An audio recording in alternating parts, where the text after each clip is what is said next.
Hey guys, welcome back to Contest Prep University. I'm Joe Klemczewski with Adam Atkinson, episode 3 in our series, The Dark Side of Competition.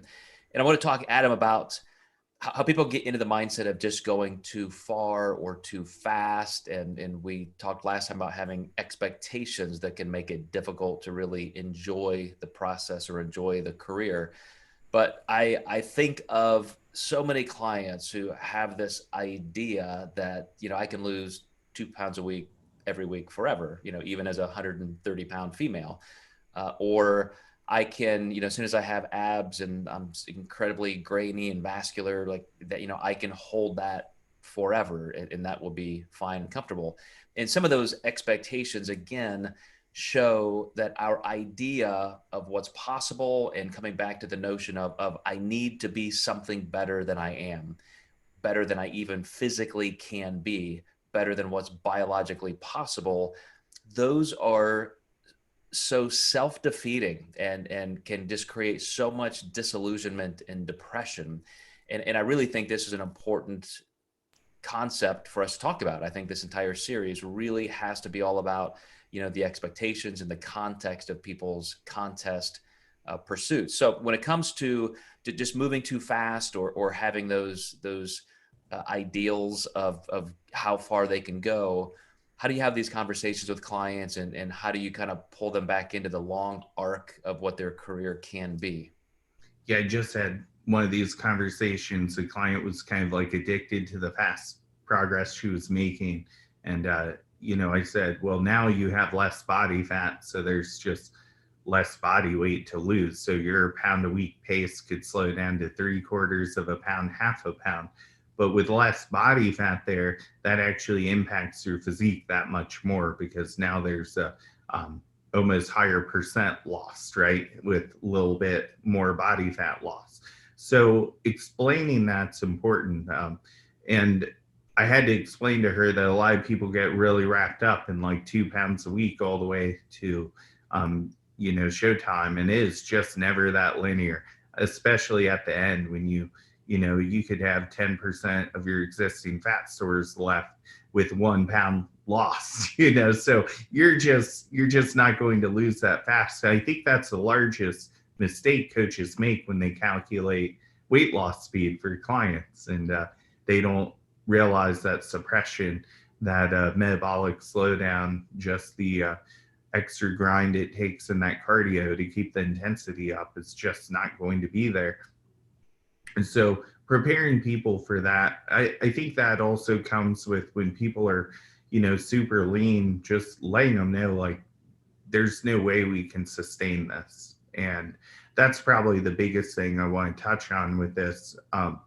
And I explain it this way to clients, everyone's done this. You're going 80 on the freeway and you see a cop and you hit the brakes and you slow down to 55, the speed limit. Done it multiple times. Well, you're still going 55. That's a pretty dangerous speed. That's fast.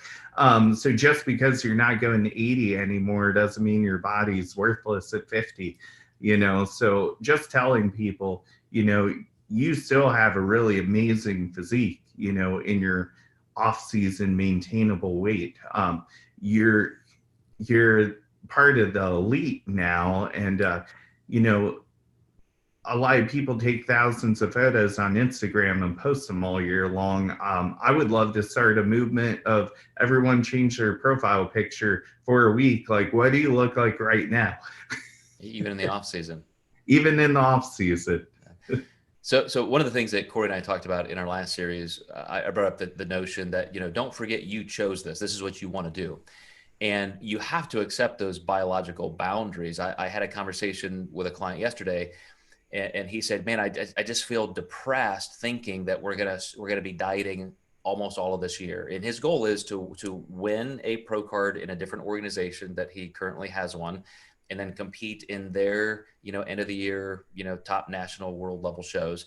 So I said, okay, you got to be at your best for these. And then we have to be able to hang it on here.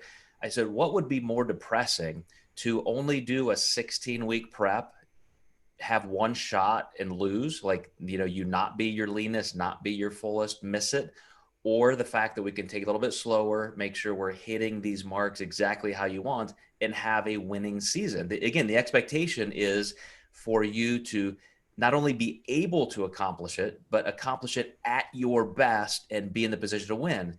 If your mindset is all about the pain and the sacrifice, may not be the right year for you. Like you're probably going to hate it no matter what. And those are the expectations between, going too fast, too far, too slow. It really has to be understood that this is for you. You are making the choice.